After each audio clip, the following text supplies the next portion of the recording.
Hello viewers, তোমরা সবাই কেমন আছো কমেন্টে জানিয়ে দিও। আশা করি ভালো আছো, আমিও ভালো আছি। আজ আমি কিভাবে কাচকি গুঁড়া মাছ রান্না করব সেটাই তোমাদের মাঝে শেয়ার করব। আজকে আমি হাতে মাখিয়ে কাচকি গুঁড়া মাছ রান্না করব। এই জন্য আমি কাচকি গুঁড়া মাছগুলো হাত ধুয়ে পরিষ্কার করে নিয়েছি। এরপর আমি যেহেতু আলুদা রান্না করব, আলুগুলো কেটে ধুয়ে পরিষ্কার করে নিয়েছি।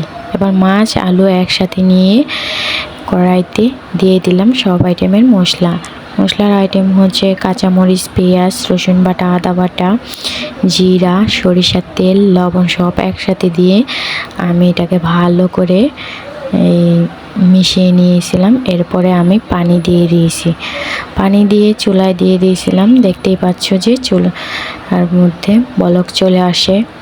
তরকারির ঝোলটা অল্প পরিমাণে দিয়েছি, কারণ যেহেতু চরচরি করব কাচকি গুঁড়া মাছ, এই জন্য বেশি ঝোল দিইনি, অল্প করেই দিয়েছি। ছোট মাছ বেশি পরিমাণে পানি দিলে মাছটা পুরো গলে যাবে, দেখাই যাবে না, এই জন্য অল্প করেই পানি দিয়েছি।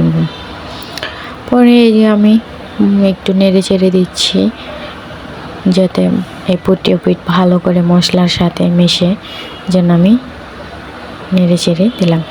এভাবে আমি প্রায় রান্না করি, অনেক টেস্টি হয়, খেতে খুব মজা লাগে আমার কাছে।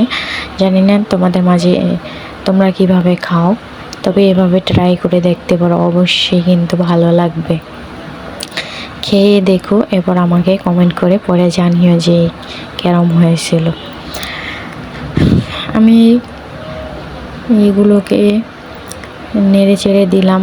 আবারও দেখতেই পাচ্ছ যে পানিটা দিয়েছিলাম তরকারিতে, ঝোল সেটা অনেকটাই টেনে গেছে।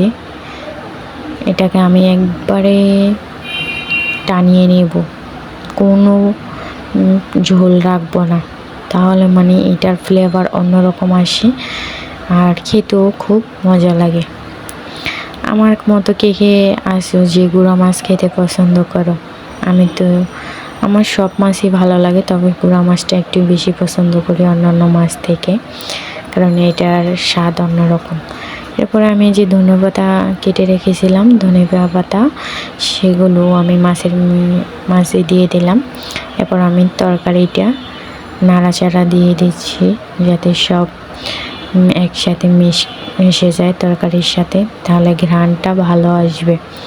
দেখতেই পাচ্ছ তরকারির কালার কীরকম হয়ে গেছে, যে তরকারির মাঝে তেল উঠে গেছে, তার মানে আমার তরকারিটা প্রায় হয়ে গেছে, পানি আর নেই। এজন্য আমি তরকারিটা নামিয়ে ফেলবো আর একটু জাল করে নেব। তো ভিউয়ার্স, ভিডিওটা ভালো লাগলে অবশ্যই সাবস্ক্রাইব করে দিও এবং আমাকে সাপোর্ট করো, লাইক কমেন্ট শেয়ার দিও যাতে অন্যরাও দেখতে পারে এবং তারাও যেন কমেন্টে ভালো মন্দ জানিয়ে দেয়।